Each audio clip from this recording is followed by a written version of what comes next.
दुर्गा दुर्गति नासिनी मैया के मिलजुल करियौन आरती, प्रेम स करियौन आरती।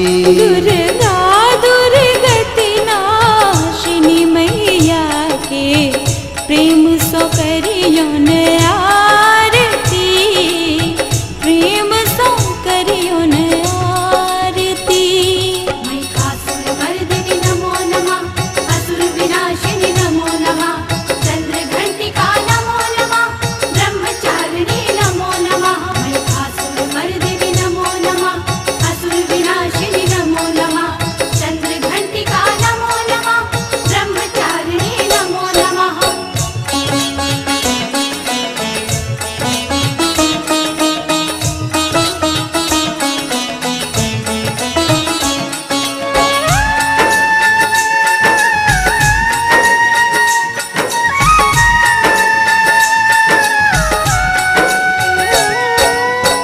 अगर गुगुल धूप दीप जरवाऊं, चौमुख दीप सो जोत जराऊं।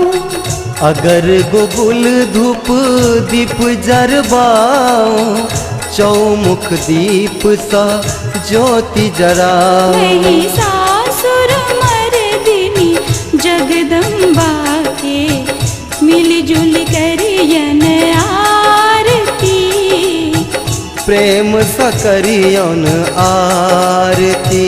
दुर्गा दुर्गति नाशिनी मैया के मिलजुल करियौन आरती, प्रेम स करियौन आरती।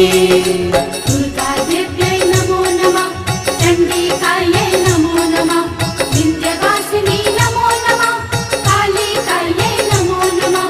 दुर्गा देव्यै नमो नमः, चंडिकायै नमो नमः, विंध्यवासिनी नमो नमः, कालिकायै नमो नमः।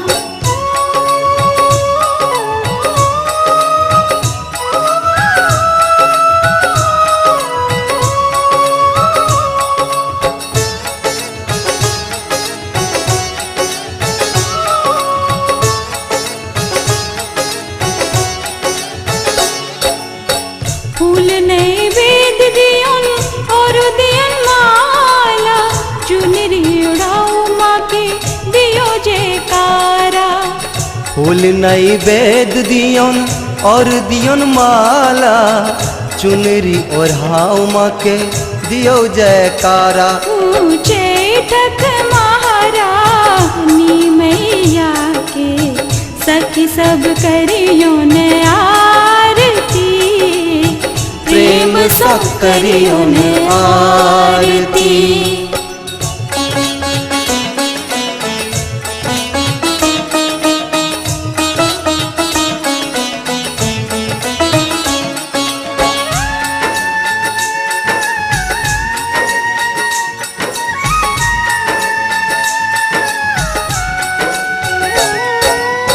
एक हाथ त्रिशूल दोसर खड्ग भारी, अम्बे माँ के छन शेर सवारी। एक हाथ त्रिशूल दोसर खड्ग भारी, अम्बे माँ के छनी शेर सवारी। रजरप्पा वाली छिन्नमस्ता के मिलजुल करियौन आरती, प्रेम स करियौन आरती। जय हे ब्रह्माणी, जय हे मैया शिवानी, जय हे माता कल्याणी, जय जय मैया रुद्राणी। जय हे ब्रह्माणी, जय हे मैया शिवानी, जय हे माता कल्याणी, जय जय मैया रुद्राणी। दुर्गा दुर्गति नासिनी मैया के मिलजुल करियौन आरती, प्रेम स करियौन आरती। दुर्गा दुर्गति नाशिनी मैया के प्रेम सो करियौन आरती, प्रेम सकरियों आरती, प्रेम सकरियों आरती, प्रेम सकरियों आरती।